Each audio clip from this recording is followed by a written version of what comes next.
Kita akan membahas mengenai anatomi sistem reproduksi wanita.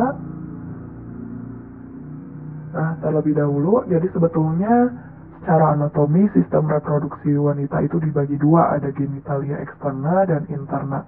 Nah, genitalia eksterna ini bisa kita lihat secara visual. Jadi dari luar, ini terdiri dari mons pubis seperti pada gambar yang kanan.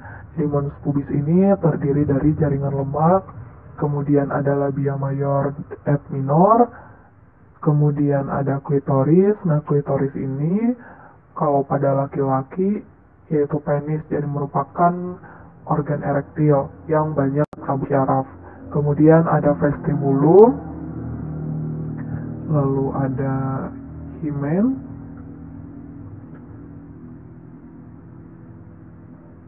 Nah, ini biasanya himen ini biasanya himen ini kalau pada orang yang sudah melahirkan menjadi karankula himenalis ya. Kemudian ada uretra. Kita jangan sampai tertukar antara uretra dengan ostium yang vagina ya, atau vestibulum vagina. Kemudian juga ada kelenjar lendir atau Bartolini biasanya. Nah, di sini juga jangan lupa ada perineum.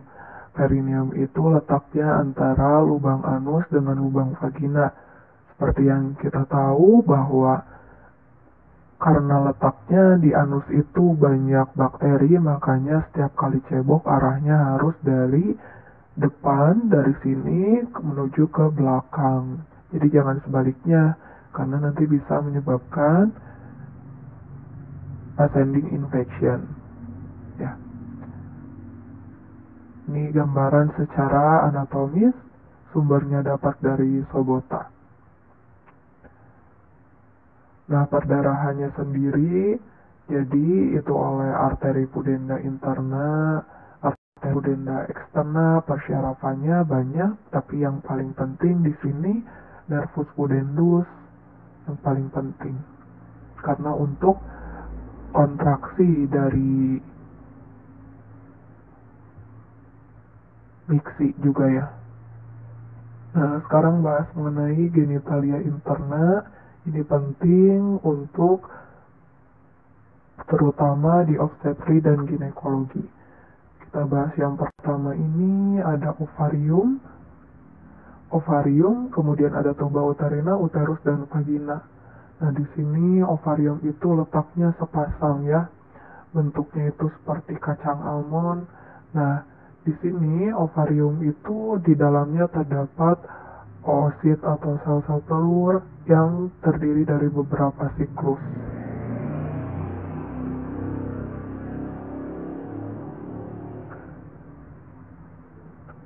Perdarahannya oleh arteri ovarika. Nah, ini lebih jelasnya.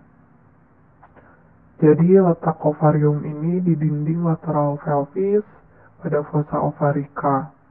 Batasnya di anterior. Di anteriornya itu oleh arteri umbilicalis obliterans, yaitu arteri iliaka eksterna, dan di posteriornya oleh arteri iliaka interna yang berbatasan dengan ureter.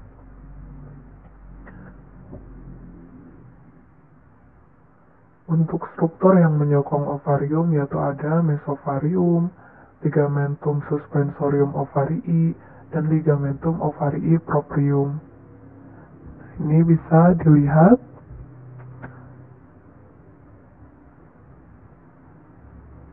Nah, mesovarium ini yang letaknya daerah sini ya. Untuk ligamentumnya ini ligamentum ovarii proprium, kemudian ada ligamentum suspensorium ovarii. Vaskularisasinya oleh arteri ovarika, vena ovarika, itu yang paling penting. Lalu lanjut ke bagian tuba uterina. Jadi tuba uterina itu merupakan saluran otot ya, terdiri dari 4 bagian, yaitu ada infundibulum. Nah, ini infundibulum tuba uterina yang terdiri dari fimbre, yang nantinya kalau misalkan ovarium mengeluarkan oosit pada saat ovulasi, nanti akan ditangkap oleh fimbriae. Kemudian ada bagian dari ampula uterina, ini yang paling lebar, kurang lebih daerah sini, dan bagian dari ampula tuba uterina ini biasanya tempat terjadinya fertilisasi. Jadi seolah-olah si oositnya itu nunggu gitu ya di bagian situ, sel telurnya nunggu di sini, terus nanti spermanya masuk dan terjadi fertilisasi. Kemudian isthmus tuba uterina itu bagian yang menyempit dan ada pars intramural. Ingat saja intramural berarti di dalam otak, biasanya udah masuk di daerah uterusnya. Jadi fungsinya apa? Sebagai saluran terhadap spermatozoa. Jadi tempat fertilisasi gitu.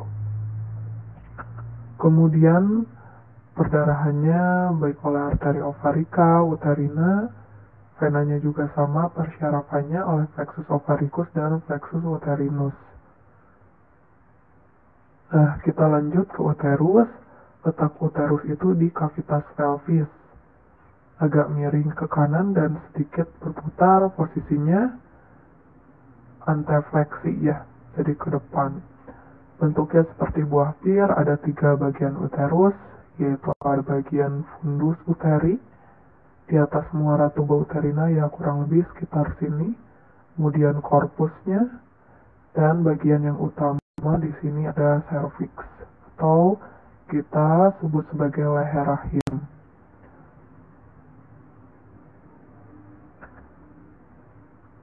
Ini ligamen-ligamennya, vaskularisasinya oleh arteri vaginalis dan arteri uterina, persyarafannya oleh plexus Frankenhausen. Kemudian lanjut ke paling bawah yaitu ada vagina, letaknya itu di kavitas pelvis inferior terhadap uterus tadi. Fungsinya untuk menghubungkan antara cervix uterus sampai vestibulum vagina yang berperan dalam kopulasi. Jadi untuk hubungan seksual. Epitelnya itu merupakan epitel gepeng berlapis yang menghasilkan glukosa dan nanti bisa dipecah oleh lactobacillus agar pH-nya jadi asam sebagai fungsi proteksi. Jadi sebetulnya lactobacillus ini sifatnya merupakan flora normal. Persyarafannya oleh nervus perinealis profundus, plexus nervosus uterovaginalis, vaskularisasi arteri uterina dan arteri vaginalis. Tapi kalau misalkan lactobacillusnya turun, nanti bisa menyebabkan yang namanya infeksi ya pada vagina. Sebetulnya tidak hanya lactobacillus saja yang merupakan flora normal, Cattleya vaginalis juga merupakan flora normal. Tapi kalau keadaannya banyak dan imun kitanya turun, nanti bisa menyebabkan keadaan jadi patologis.